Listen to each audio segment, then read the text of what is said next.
Hola, bienvenidos a otro programa más de Azteca Opinión. Hoy vamos a hablar acerca de la seguridad en el país. Y mi pregunta para todos ustedes es, ¿conocen las cifras acerca de las denuncias, de todo lo que se relaciona con los delitos que se cometen en el país? Los diferentes tipos de delitos que se cometen en el país. ¿Estamos ciertos de lo que nos dicen acerca de que los índices delictivos están bajando?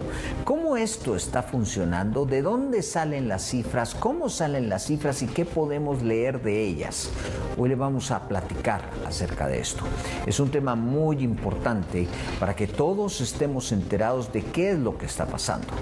Puede ser un buen síntoma, puede ser un mal síntoma, pero lo cierto es que todos los guatemaltecos vivimos preocupados todos los días por un mismo tema, por lo que nos puede suceder en la calle, simplemente cuando nos tratan de quitar un aparatito como este o miles de otras cosas que suceden, las extorsiones, en fin, muchos tipos de delitos que existen. Y hoy vamos a platicar con ello con nuestro invitado, quien está calificadísimo para esto porque le han venido dando seguimiento a esto. Está con nosotros el licenciado Walter Menchú. Le doy una bienvenida, licenciado, muchas gracias por estar acá con nosotros en Azteca Opinión.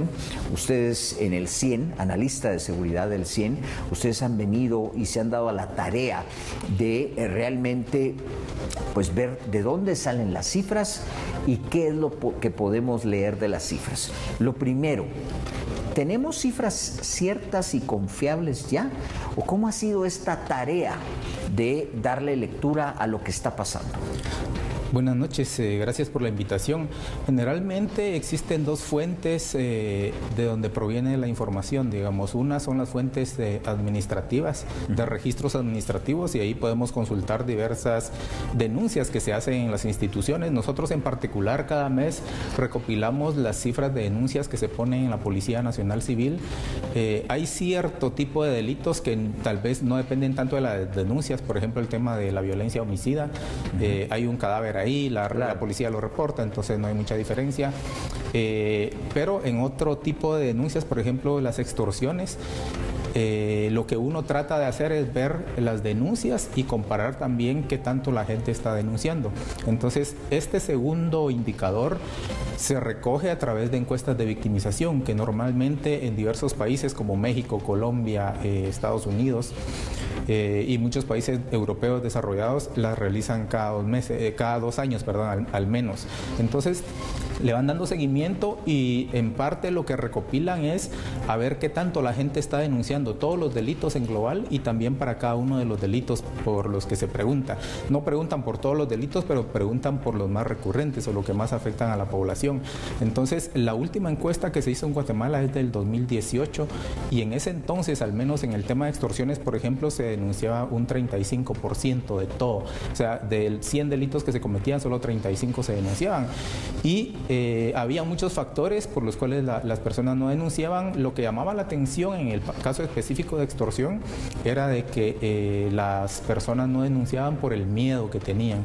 Muchas veces los mismos delincuentes amenazan a las personas y aunque esas amenazas sean falsas, ¿verdad? Porque a veces los delincuentes se hacen pasar por miembros del crimen organizado, de las pandillas, etcétera, y en muchos casos, no digo que sean a nivel generalizado, pero se han visto, por ejemplo, casos de extorsión en donde un empleado que se fue de la empresa, que no se fue en buenas condiciones, digamos, empieza a extorsionarlos, haciéndose pasar por pandillero cuando realmente no lo es.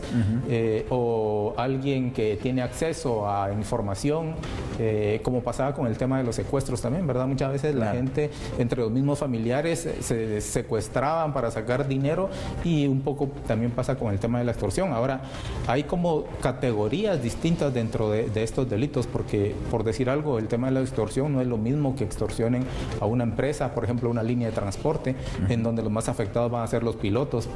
Miramos desde el año 2008, por ejemplo, que había muchos asesinatos de pilotos, o por ejemplo una señora que vende tortillas o algún puesto en un mercado que uno está atado a un lugar y ahí lo llegan a extorsionar. Y muchas de esas extorsiones que se hacen a comercios están hechas por grupos que tienen un control territorial, como el tema de las pandillas.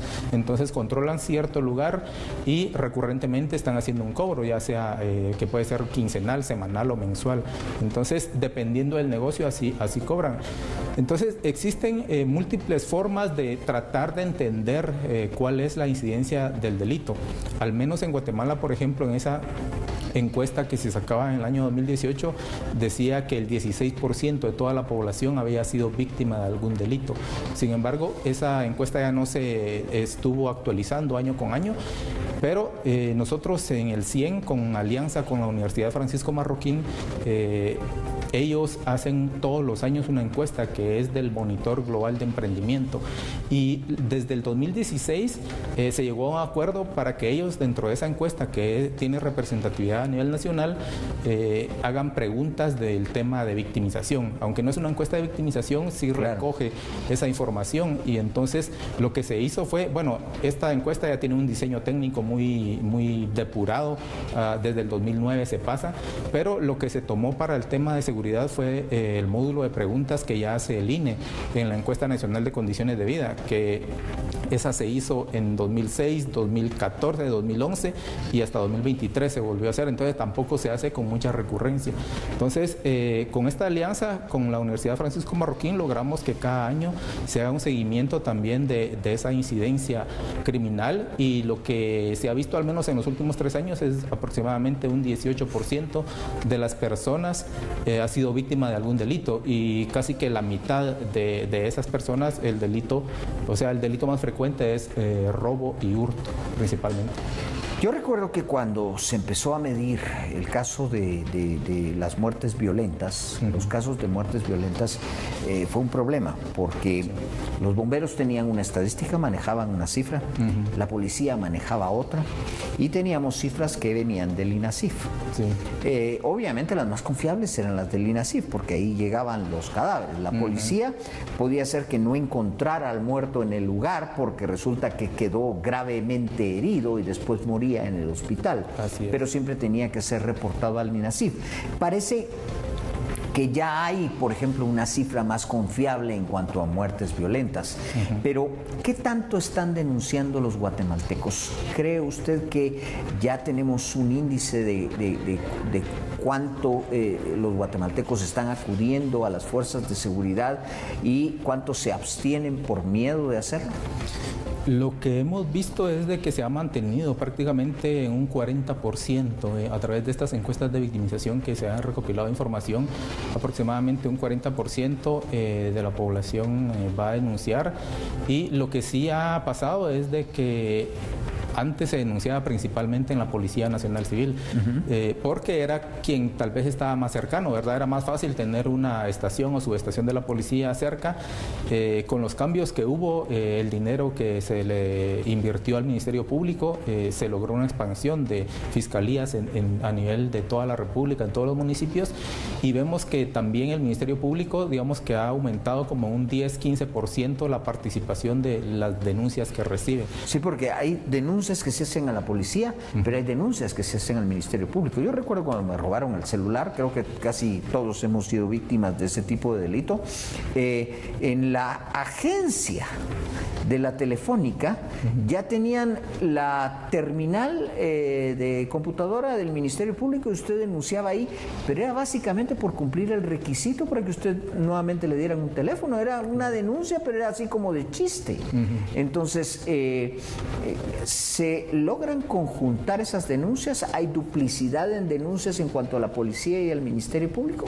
Sí, de hecho lo que vimos era que cuando se le preguntaba a las personas en dónde denunció, la cifra salía más del 100%, y era por eso, porque un porcentaje denunciaba tanto en la policía como en el Ministerio Público. Sin embargo, hay ciertas agencias fiscales del Ministerio Público especializadas en ciertos delitos, como el tema de secuestros o extorsiones, por ejemplo, en donde ahí las denuncias que se ponen se trabajan en conjunto con equipos de la policía, y entonces lo que se ha tratado es de depurar y que todas las denuncias, ya sea lo que, por ejemplo, en el Ministerio Público, cuando nosotros hemos hecho análisis del delito de extorsión, tienen una estadística de cuáles denuncias vienen que entraron por la policía únicamente y cuáles llegaron directamente a ellos, porque el protocolo es de que toda la denuncia que se pone en la policía lleva a un agente a dejarla a una agencia de la Fiscalía, en donde se recibe, se abre un expediente y se le da seguimiento. Entonces se asigna un número que ya queda registrado y las estadísticas que reporta la PNC y el MP en cuanto al delito específico de extorsión, por ejemplo, varían en muy pocos números. De repente por ahí ya no se registró una denuncia que se puso, que se perdió algo, pero es un porcentaje muy mínimo y ya no existe esa como disparidad de datos en cuanto al tema de las denuncias. Si usted tuviera que calificar y ponerle un porcentaje a la fiabilidad con lo que ya vamos contando de cifras, ¿cómo lo calificaría? ¿Qué porcentaje le daría sobre 100, por ejemplo? Un 75. Todavía, un 75, ya es fuerte. Sí, hay bastante que mejorar ahí. Y en el caso específico de las extorsiones, incluso a nivel de países en donde le han metido mucha cabeza a esto, por ejemplo Colombia, ahí existe un tipo INESIF también, Instituto Judicial, y tampoco coinciden las cifras con los que da lo de la Policía de Colombia, ¿verdad? Claro. Y trataron de hacer un match, crearon un manual y todo, pero nunca llegan a coincidir al 100%. Lo que yo diría es de que hay que ver como las tendencias también, porque si uno ve que la tendencia en una fuente es hacia la alza, pero otra está reportando hacia la baja, pues daría mucha sospecha a eso, ¿verdad? De que, bueno, ¿qué está pasando ahora? Empeoró la calidad de la recopilación de la información, cómo se están haciendo, cómo se está tratando la información. Lo que nosotros seguimos todos los meses es tanto las estadísticas del INASIF como la de la Policía Nacional Civil en el tema de los homicidios, y al menos en este año las necropsias asociadas a hechos criminales reportadas por el INASIF reporta una reducción del 3%. Reducción del 3%. Así es. Y en el caso de la policía, la reducción es del 6% en los homicidios que ellos reportan.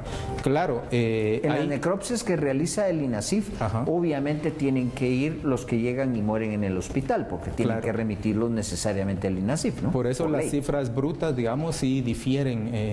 Digamos, lo que reporta la PNC es como un 70-75% de lo que reporta el INASIF. Claro. Pero también las cifras del INASIF no son, digamos, no es que esa sea la cifra, porque el INASIF incluye muertes violentas dentro de estos necropsias asociadas a hechos criminales, pero la definición dentro de esas muertes violentas entran, por ejemplo, personas que han sido estranguladas y no se sabe si fue a propósito o alguien más los hizo. Por ejemplo, alguien que lo matan haciendo creer de que se suicidó. Entonces, ahí no hay certeza de qué fue lo que pasó, si es un crimen o él mismo lo hizo. Entonces, justamente le iba a preguntar, porque en el índice de suicidios, yo realizaba una entrevista acerca de esto en la mañana, por ejemplo, no existe un índice de suicidios, porque lo que tienen es diferentes categorías, asfixia por suspensión, pero no se sabe si alguien lo colgó o esa persona lo hizo. Asfixia por sumersión también, por ejemplo, me resbalé y me caí, o de repente vino alguien y me empujó. O sea, no había nadie grabando ahí para ver qué fue lo que pasó realmente. Entonces, mientras se investiga a ver si hay pruebas de qué fue, entonces hay ciertas necropsias que el INASIF cataloga como asociadas a hechos criminales que realmente terminan no siendo hechos criminales. Ahora, ¿por qué la percepción del guatemalteco en cuanto a la inseguridad, digamos, no baja? Porque a pesar de que, bueno, si vemos las cifras de 2009, que fue el año en donde se registró la mayor cantidad de homicidios, digamos fuente PNC, que fueron 6.500 homicidios. El año pasado fueron 2.750, redondeémoslo ahí. La tasa bajó de 46 por cada 100.000 habitantes a 17.3 por cada 100.000 habitantes. Aunque hay una reducción notoria y notable, es insuficiente. O sea, el año pasado cerramos con una tasa de homicidios incluso más baja que Costa Rica. Sin embargo, cuando uno va a Costa Rica no se siente tan inseguro como dependiendo en qué zonas de acá del país se encuentre, ¿verdad? Entonces, es una cuestión de que también hemos estado históricamente bombardeados con temas de noticias. A veces son noticias muy amarillistas que se repiten. Lo que nosotros vimos, por ejemplo, con una encuesta del proyecto de opinión pública de América Latina que hace la Universidad de de Vanderbilt de Estados Unidos, en varios países de Latinoamérica y específicamente en el caso de Guatemala vimos que empezó a haber una tendencia a hacerse una brecha muy grande entre la tasa de victimización, que le decía que estaba en 18, y la tasa de percepción de inseguridad. Entonces, la pregunta que hacían de percepción de inseguridad era: ¿usted se siente seguro o inseguro en su barrio? Ya no lo decían a nivel de todo país, sino a nivel de barrio. Y habían 4 categorías: categoría muy seguro, seguro, muy inseguro o inseguro. Entonces, las 2 categorías de abajo que referían a inseguridad, al menos en el año 2019, por ejemplo, antes de la pandemia, un 54% de la población decía que se sentía inseguro en el barrio donde vivía. Eso bajó a casi 40 o 45% en la encuesta que se hizo en 2022, pero vemos que esa brecha entre 18%, que es incidencia criminal real, y el 45% en percepción de inseguridad, es una brecha bastante grande que se fue haciendo cada vez más grande a partir del año 2012, porque siempre va a haber una diferencia entre la incidencia real y la percibida. Sí, sí. Y eso era aproximadamente un 10, un 12% puntos de diferencia, pero entre 18 y 45 o 50 ya es muchísimo más. Entonces, lo que vimos es de que sí, en los últimos años hubo como una explosión de también la exposición de las personas a las noticias, diferentes medios de comunicación. Antes, hace 50, 70 redes sociales, años, por ejemplo, que ahora hay videos de todo. Cabal, hace 50 años, 70 años, ¿cómo se enteraba uno de las noticias? Al día siguiente abriendo la prensa o viendo las noticias de Canal Azteca, viendo, por ejemplo, escuchando la radio, la radio que llegaba a todos los rincones del país. Luego la inmediatez con el tema de las redes sociales, WhatsApp, que hay cámaras de seguridad, por ejemplo, hay muchos hechos ahora que quedan grabados en cámaras de seguridad o que la gente tiene acceso. Estaba viendo la persecución que hubo de la policía allá en el periférico, alguien lo grabó desde su carro. Entonces, imagínense, hace 15 años no teníamos ese acceso a la tecnología. E incluso se confunden hechos que suceden acá con hechos que suceden, por ejemplo, en Colombia o Ecuador, que son a la vista lugares muy parecidos, ¿no? Sí, pasó mucho. Desde hace como 3, 4 años que también se circulaban esas noticias haciendo creer que era acá y realmente no era acá. Entonces hay muchos factores que han como sumado a esa percepción de inseguridad que ha ido más al alza, en parte también porque como hay una repetición, ¿verdad? Claro. Un solo hecho me lo mandó mi amigo, un familiar, lo vi en un canal de Telegram de una agencia de noticias y lo repitieron otra vez y volvió a salir en la prensa. Hoy por hoy, ¿ustedes tienen datos o es medible, por ejemplo, la percepción realmente? Solo encuestas. Así es. Y tienen un dato de cómo se siente, cuál es la sensación del guatemalteco. ¿Ha disminuido o se siente igual o más en una situación de inseguridad? ¿Se refiere al año 2024? Pues sí, no sé si habrá datos de este año o cómo cerramos el año pasado. No, los datos más recientes eran de 2023 y ahí decía que aproximadamente un 40%, y sí había reducido de ese 50 que le mencionaba a 40. O sea, sí viene reduciendo incluso la percepción. Así es, ajá. Vamos a hacer una pausa, pero regresamos en unos instantes con nuestro invitado esta noche.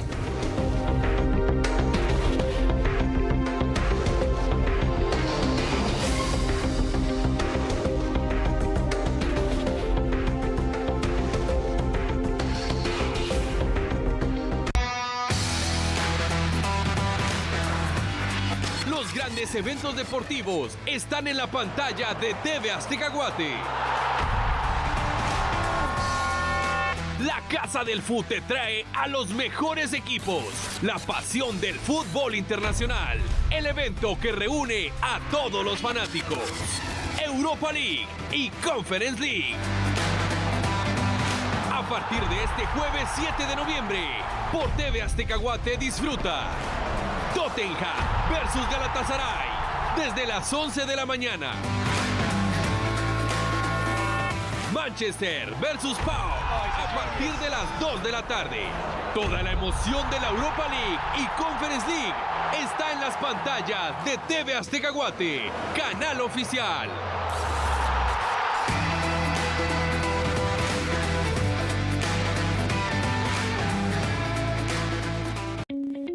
Oye, José, ¿ya escuchaste el nuevo programa del IX para los migrantes guatemaltecos? No. ¿De qué se trata, Juan? Es un programa donde puedes aportar voluntariamente a tu pensión y obtener prestaciones en dinero, ya sea por invalidez, vejez o sobrevivencia. Y también puedes proteger a tu familia en Guatemala. Suena genial. ¿Y cómo puedo inscribirme? Solo necesitas ingresar a la página oficial del IX y ahí te puedes inscribir. Buenísimo. Asegura a tu familia y protege tu futuro. IX. TV Azteca Guate, el mejor canal. ¿Un mensaje del banco? ¿Compra en proceso? Pero yo no he comprado nada. Responda a cancelar para que no pase la compra. Bueno. Buenas tardes, le hablamos de Banco Azteca. Vemos que tiene una compra que no reconoces, ¿correcto? Sí, esa compra no es mía. No se preocupe, solo necesitamos unos datos. Si quieres, cargue la siguiente aplicación para ayudarlo a proteger su dinero. ¿Cuál es la aplicación? ¿Qué información necesitas? Ponte atento. Banco Azteca siempre te mandará mensajes desde su perfil oficial y sus asesores nunca te llamarán para solicitarte datos personales o que descargues aplicaciones que no sean las oficiales. Si te encuentras en esta situación, detente y mantén la calma. Duda. ¿Estás seguro que es alguien del banco quien te habló? Y verifica por ti mismo. Llama a la línea Azteca, revisa tu app o ve a una sucursal. Casi caigo. Protege tu dinero. En Banco Azteca nos preocupamos por ti. Ponte atento. Banco Azteca. Sueñas, decides, logras.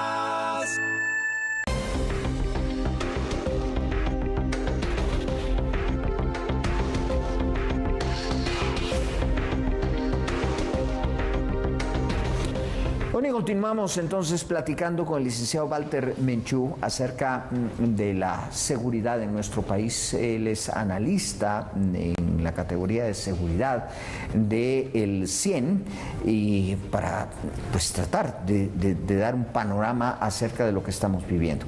Muertes violentas hemos reducido, tenemos una reducción sustancial, ¿no? Sí, podemos hablar de homicidios porque cuando uno revisa las clasificaciones de la Organización Mundial de la Salud en muertes violentas, incluye incluso muertes por accidentes de tránsito o muertes autoinfligidas. ¿Aquí cómo está la estadística cuando se dice muertes violentas? ¿También incluye accidentes de tránsito? No, eso hay que tener cuidado porque a veces se circula cierta estadística que puede incluir eso y distorsiona. Entonces, nosotros nos gusta mejor hablar de homicidios, que el homicidio es una muerte intencional. Claro. Ahí incluyen muchos tipos penales, ¿verdad? Como por ejemplo el asesinato, el parricidio, el infanticidio, femicidio, etcétera. ¿Cómo vamos en la categoría de homicidios? ¿Cómo estamos, digamos, en las fechas, en las cifras más recientes?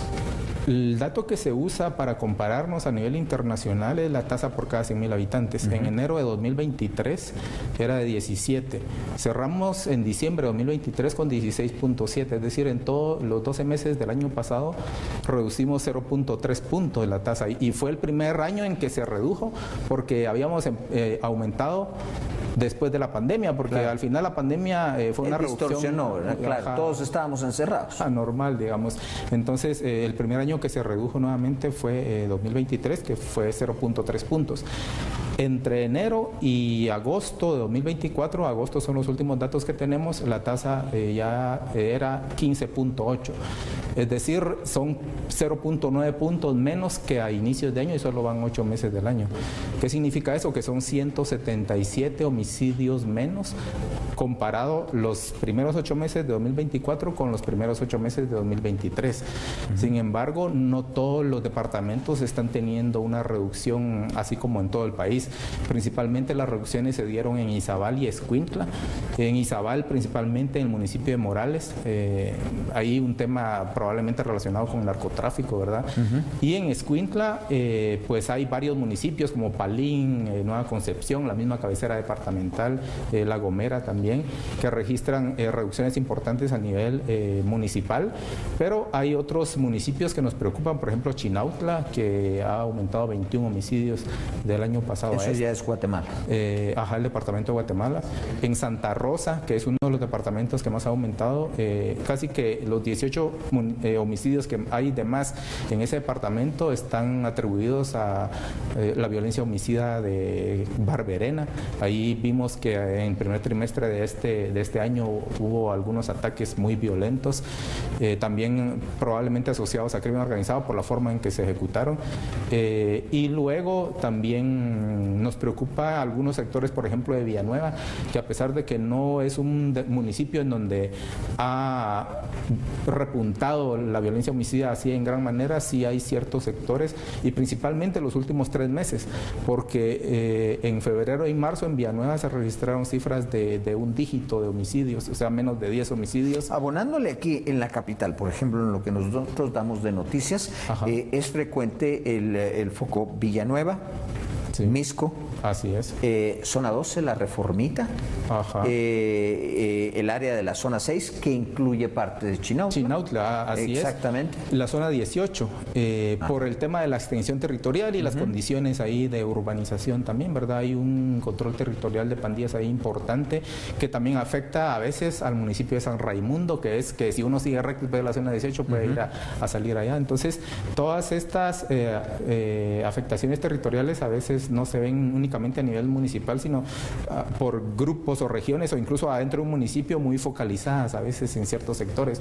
Ahí en Villanueva, por ejemplo, el tema de Ciudad Peronia o Bárcenas, que hemos visto también algunos ataques, varios de ellos también asociados a pandillas. ¿Qué datos se tienen, por ejemplo, de robo? En las calles vemos muchos videos de denuncia, incluso a mano armada, de el robo de los aparatos de celular, de bolsos en las calles, de atracos, etcétera, etcétera.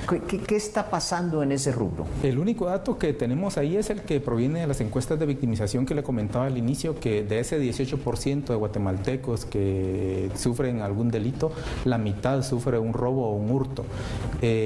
A pesar de que al menos en los últimos 3 años ese 18% se ha mantenido más o menos en ese mismo nivel, los robos y hurtos incluso se han reducido en cuanto a proporción, porque antes estaban más cerca del 60% del total de delitos, el 60% eran robos y hurtos, ahora bajó a 50%.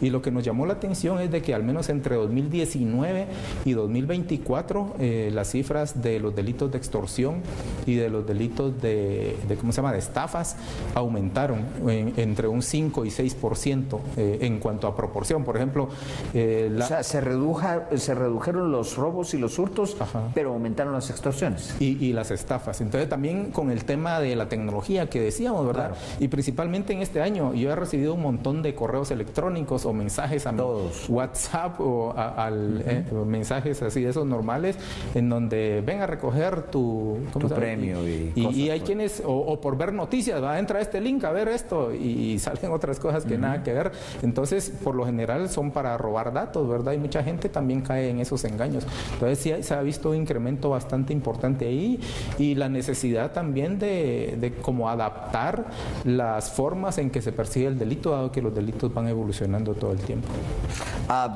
Si tenemos que, digamos, esto tendría que ser, el robo de celulares, por ejemplo, tendría que ser mucho más fácil, porque tendría que haber incluso datos que tendrían que tener las compañías de celular, algunas. ¿Eso se contrachequea? Realmente no, porque se pasaron las leyes estas que trataron de controlar y hacer bases de datos negativas, ¿verdad? De SIMs y emails, que se llaman los números esos a los que está asociado un teléfono, para después bloquearlos, y no se pudo implementar. Realmente lo que pasa en Guatemala es de que los diputados creen que sacando una ley va a cambiar el asunto. El problema. Realmente la aplicación de la ley, ¿verdad? Si la ley no se aplica, no se implementa y nadie la hace que se ejecute, realmente no va a pasar nada. Lo mismo está pasando con el tema, es el tema trillado del bloqueo de la señal en las cárceles, ¿verdad? Que venimos hablando de eso desde hace 15 años y no pasa. Se pasó una ley que después la volvieron a quitar, se puso un recurso en la Corte y ya no está. Entre las empresas de telefonía y el Ministerio de Gobernación se tiran la pelota de quién es la responsabilidad, de quién no está haciendo bien las cosas, y el tema es de que el resultado es de que un montón de las extorsiones, de llamadas principalmente de extorsión, vienen de las cárceles. Incluso los equipos equipos de la policía ya tienen identificados cuáles son los números más frecuentes y muchas veces tiene que pasar mucho tiempo antes de que se pueda hacer una requisa, ir a recopilar esos teléfonos. Y lograr encontrarlos. El problema es de que no se pueden deducir responsabilidades individuales. ¿Por qué? Porque en las cárceles, la mayoría de cárceles están hacinadas, no hay celdas individuales, sino hay celdas en donde viven 15, 20 gentes. Entonces, encuentran un teléfono, pero no saben de quién es. Saber de quién es. Entonces, quitan el problema 1 o 2 días, al otro día la visita entra con un teléfono escondido o ya por los procesos de corrupción que existen en la Guardia Penitenciaria y nuevamente están los teléfonos funcionando adentro después de poco tiempo. Las extorsiones, en lo que existen de datos, ¿viene una reducción o van en incremento? Primero, en los últimos años no sabíamos si los incrementos que se habían registrado en las denuncias correspondían a que la gente estaba denunciando más o si estaba incrementando el delito. Y finalmente lo pudimos corroborar con esta encuesta de victimización que le mencioné anteriormente, en donde vimos que sí, la incidencia de la extorsión aumentó. No era simplemente que la gente estaba denunciando más, sino sí nos dimos cuenta de que las extorsiones representaban un 5 o 6% del total de delitos en 2019, pero en 2024 ya era un 11-12%. Entonces sí, notablemente hubo un incremento que podía sostenerse con esas el seguimiento que le habíamos dado nosotros al tema de las denuncias, aunque realmente ahorita no sabemos qué proporción se denuncia, si sigue denunciándose ese 35% o es ahora 40 o es 50, pero al menos las cifras del último mes eran de 2.100 denuncias en un solo mes. O sea, son 69 denuncias o 72 aproximadamente cada día. Bien, vamos a hacer otra pausa, pero regresamos de inmediato para seguir hablando del problema de la seguridad en Guatemala.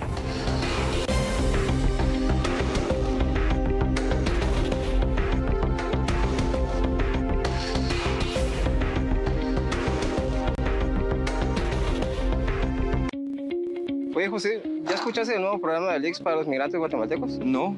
¿De qué se trata, Juan? Es un programa donde puedes aportar voluntariamente a tu pensión y obtener prestaciones en dinero, ya sea por invalidez, vejez o sobrevivencia. Y también puedes proteger a tu familia en Guatemala. Suena genial. ¿Y cómo puedo inscribirme? Solo necesitas ingresar a la página oficial de LIX y ahí te puedes inscribir. Buenísimo. Asegura a tu familia y protege tu futuro. IX. TV Azteca Guate, el mejor canal. Este sábado, en Cine Estelar. No importa dónde vaya, veo su cara, pero lo extraño mucho. Sí, también yo. No creo que Tony hubiera hecho lo que hizo. Si no hubiera sabido que tú seguirías aquí después de él.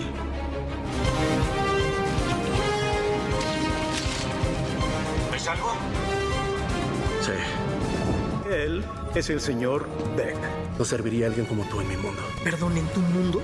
El señor Beck es de la Tierra, solo que no de la tuya. ¿Dices que es un multiverso?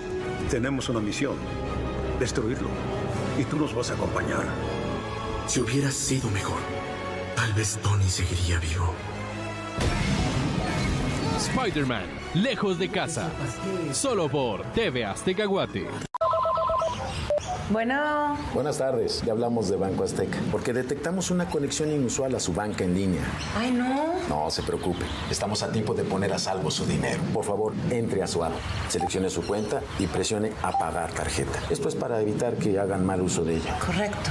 Le daré un nuevo número de cuenta para que la dé de alta y así protejamos su dinero. Sí, ya me llegó. Ahora envíe el dinero que quiere proteger a la nueva cuenta segura.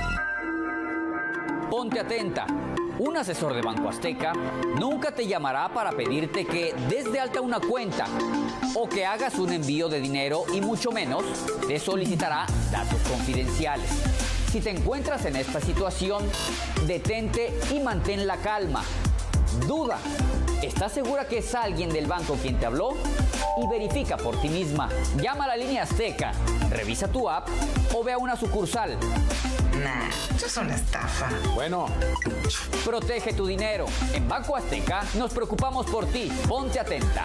Banco Azteca. Sueñas, decides. ¡Logras!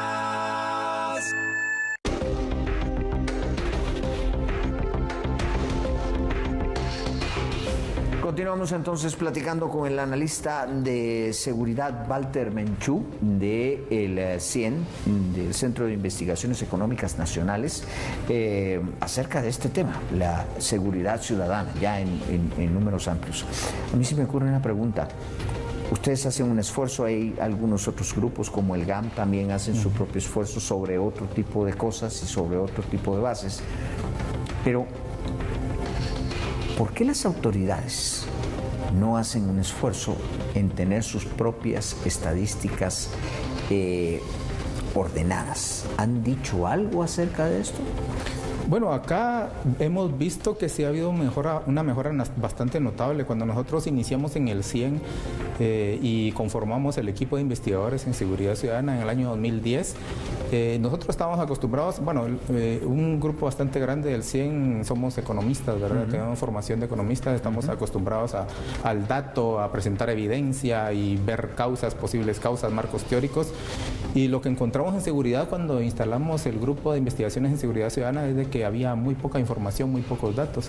Empezamos a sistematizarla solicitando información, y ahí lo bueno fue de que la ley de acceso a la información pública del año 2008 nos sirvió bastante, porque empezamos a solicitar información de bases de datos que ellos tenían, y ese ejercicio ya lo consolidamos desde el año 2016. Nosotros todos los meses hacemos este índice que le mencionaba al inicio, en donde recopilamos la información de aquellas denuncias que consideramos que son más certeras en cuanto a una mayor proporción de la población las denuncia. Por ejemplo, en el caso de los robos de motocicletas o robos de vehículos, está entre un 80 y un 85% del delito que se denuncia, mientras que otros tal vez no se denuncian mucho, como el tema de las extorsiones, pero nos interesa también darle un seguimiento cercano para ver cuáles son las tendencias. Entonces, esa, digamos, recurrencia de la solicitud de información también se la hemos como contagiado a los equipos adentro de los ministerios, porque ya saben que a inicios de mes van a tener una solicitud nuestra y ya saben más o menos cuál es la estructura de los datos que les pedimos. El hecho de que ustedes empezaran a investigar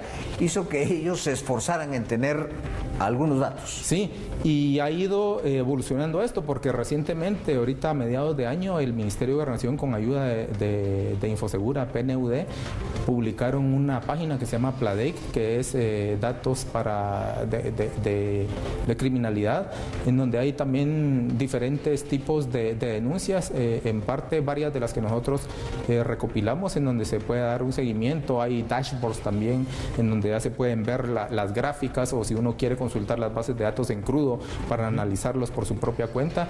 Es algo que nosotros habíamos estado como insistiendo en que se hiciera en el ministerio ya desde hace mucho tiempo. Había habido un esfuerzo hace unos 2-3 años también en algo, pero eran muy débiles las estructuras de datos que se habían levantado, pero lo que vemos ahora es bastante completo. Todavía hay que mejorar tal vez un 5-10%, pero está bastante bien esa página. En el caso del INACIF, por ejemplo, también realizaron un esfuerzo similar de poner a disposición de la población bases de datos en formato de datos abiertos, ¿verdad? Para que cada quien pueda hacer análisis de la información y replicar. Por ejemplo, nosotros tenemos esta información, pero cualquiera puede solicitarla también, replicarla para ver que no nos estamos inventando los datos, ¿verdad? Sino tenemos, digamos, resoluciones que son resoluciones, ¿cómo se llama?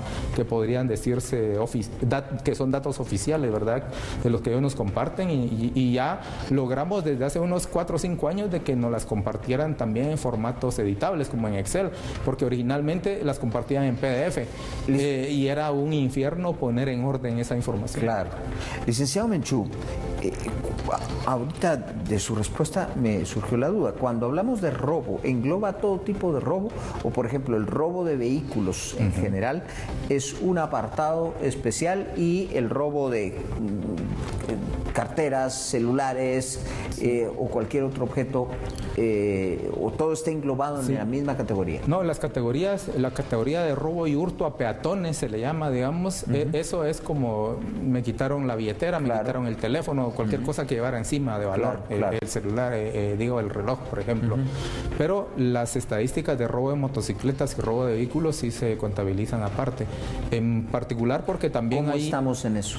En ese sentido, después de la pandemia, principalmente 2022-2023, hubo un repunte, hubo un incremento, principalmente en el tema de robo de motocicletas. Habíamos observado desde 2015 una reducción sostenida en los datos de robo de vehículos y de motocicletas. A partir de 2016 hasta la pandemia, el tema del año anormal, hubo un incremento, pero en los últimos años sí se ha registrado un aumento, principalmente 2022 y 2023, y este año también hay aumentos leves, pero ya no tanto como en 2022 y 2023, aunque en el caso de las motocicletas sí son mucho más que los vehículos. Y lo que vimos ahí también era compararlo un poco con el parque vehicular. En los últimos 8 años el parque vehicular aumentó 76%, son 2.4 millones de vehículos más, de los cuales 1.5 millones son motocicletas.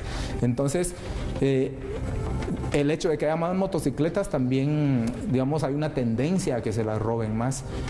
También por eso los comparamos, a pesar de que sacamos los datos por cada 100.000 habitantes, también hay que tomar en cuenta de que el parque vehicular ha estado incrementando, y por ahí también hay como una explicación de por qué un poco de este incremento se ha dado por ese motivo. Para hacer una, digamos, recapitulación, en el apartado homicidios tenemos una reducción. Podemos estar confiados los guatemaltecos en que pues alrededor de 2009 creo que empezó esta reducción, y entiendo yo que de los datos que ustedes tienen, la de este año ha sido un poco más significativa que la de otros años. Así es. Estoy correcto en esa, principalmente de años recientes. En esa conclusión. En el apartado robos y hurtos, que imagino que engloba a los eventos de la calle y toda esta cosa, también tenemos una reducción. Así es.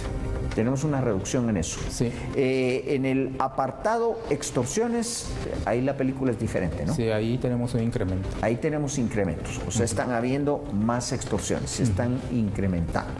En cuanto al apartado de robo de vehículos, por lo que entiendo de su respuesta, también tenemos un incremento en el robo de vehículos. Sí.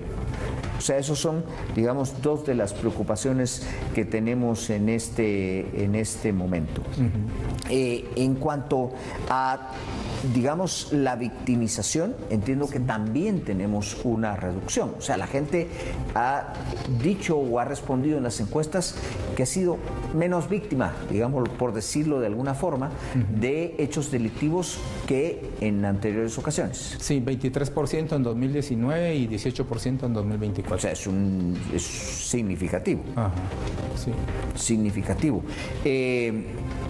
Teníamos un apartado que se me estaba pasando, justamente era el tema de bueno, hablamos de la extorsión, hablamos del robo, ahorita se me fue lo que le iba a preguntar acerca del otro dato, son tantos, pero bueno, esos son los apartados principales. Podemos confiar en que hemos venido mejorando paulatinamente en la seguridad ciudadana. Lo interesante es cómo ha ido evolucionando, porque lo que vimos desde que le damos seguimiento a esta cifra, 2009, 2012, hubo una reconfiguración del crimen, porque ciertamente antes había más hechos violentos. En cuanto a número, si bien este año también hemos observado ciertos hechos violentos, para decir algunos, por ejemplo el ataque que hubo en Coatepeque hace poco, los menores de edad también que se vieron involucrados ahí en Colomba, o en San Miguel Petapa, el menor de edad que también tuvo un hecho muy violento con su pareja.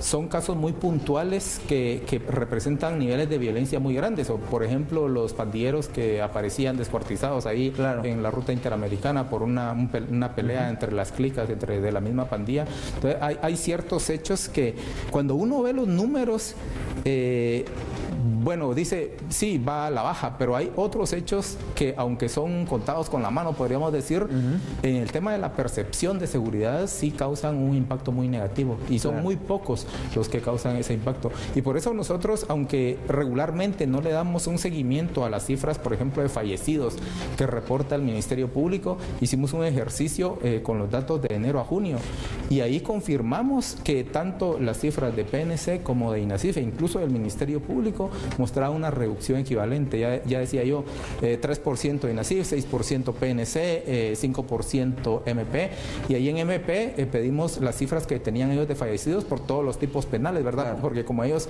se rigen por el Código Penal, entonces les desglosamos todos los tipos penales que entran en homicidio, les pedimos los datos y vimos que también la tendencia era hacia la baja. Bien, pues muchas gracias, licenciado Merchún, por estar acá con nosotros.